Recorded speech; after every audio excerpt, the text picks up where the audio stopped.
নমস্কার, আপনারা দেখছেন বর্তমানের কথা। দেখে নিন আজকের বিশেষ খবর।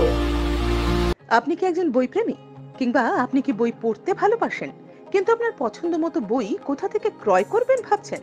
এখন আপনার এলাকায় মীরা পুস্তকালয়ে আপনি পেয়ে যাবেন সমস্ত ধরনের বই।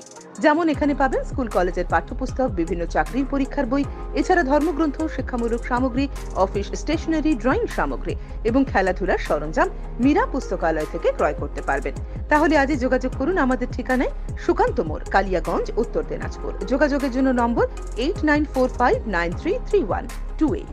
প্রচার করে তখন মোদিজি বলেছিলেন দেশে যে হিসেবে খাদ্য সামগ্রী, পেট্রোল, ডিজেল, রান্নার গ্যাস, কেরোসিন তেল, এদের দাম যে হিসাবে আকাশ ছোঁয়া হয়ে গেছে, ওনারা সরকারে আসলে পরে এই সব দ্রব্যর মূল্য কমিয়ে উনি চৌকিদার হয়ে প্রত্যেকটা নাগরিকের জন্য কাজ করবেন। তো 2014 ওনাদের সরকার আসলো, এখনো ওনাদের সরকার আছে, 10টা বছর হয়ে গেল। উনি 10টা বছর ধরে চৌকিদারি করছেন। কিসের চৌকিদারি করছেন? যে আপনাদের 2014 একটা গ্যাস সিলিন্ডার কিনতে 412 টাকা লাগতো, এখন 1100 টাকা লাগতেছে, তার চৌকিদারি উনি করছেন।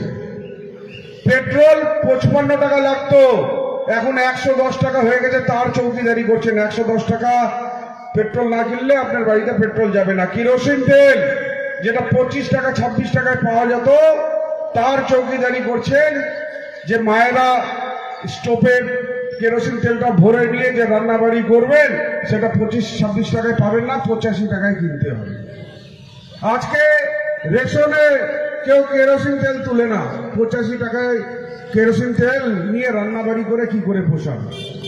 আবার মায়েদের সেই কয়লা কিংবা সেই খড়ির দিকে ফিরে যেতে হলো, গ্যাসের দাম যে হিসাবে বেড়ে গেল। সেখানে মায়েদের যে জমানো টাকা, একটা আমাদের চিরচরিত প্রথা আছে, আমাদের সংসারে আমাদের বাড়ির কর্তারা, পুরুষেরা রান্নাবাড়ি সংসার চালানোর জন্য আমাদের মায়েদের, দিদিদের হাতে টাকা দিয়ে দেন, আর সারা মাস তারা সেখান থেকে রান্নাবাড়ি আর সংসার চালান। কিন্তু মাসের শেষে ওই আঁচলে বাঁধা টাকা খরচা করার পর কিছু টাকা যেটা সঞ্চয় হয়, সেটা একটা বাঁশের খুঁটির মধ্যে তারা জমা করে রাখে, যে আপদ বিপদে কাজে লাগবে। কিন্তু যেই হিসাবে খাদ্য সামগ্রীর দাম বাড়ছে, আঁচল ফাঁকা হয়ে গেছে, ওর খুঁটিটাও নরম হয়ে গেছে, সংসার চালানো কষ্টকর হয়ে গেছে। সেই সময় আমাদের মানবিক মুখ্যমন্ত্রী লক্ষ্মীর ভান্ডারের কথা চিন্তা করলেন। সেই সময় চিন্তা করলেন মায়েদের আঁচল ফাঁকা হয়ে গেছে, মায়েদের আঁচলে টাকা গুজার কাজ করলেন। 2021-এ মায়েদের আঁচলে টাকা গুজার কাজ করেছিলেন লক্ষ্মীর ভান্ডার। এবার 1 এপ্রিল থেকে সেই লক্ষ্মীর ভান্ডারটাও ডবল হয়ে যাচ্ছে। যারা 500 টাকা পাতেন সেটা 1000 টাকা করে পাবেন, আর যারা 1000 টাকা পেতেন তারা 1200 টাকা করে পাবেন।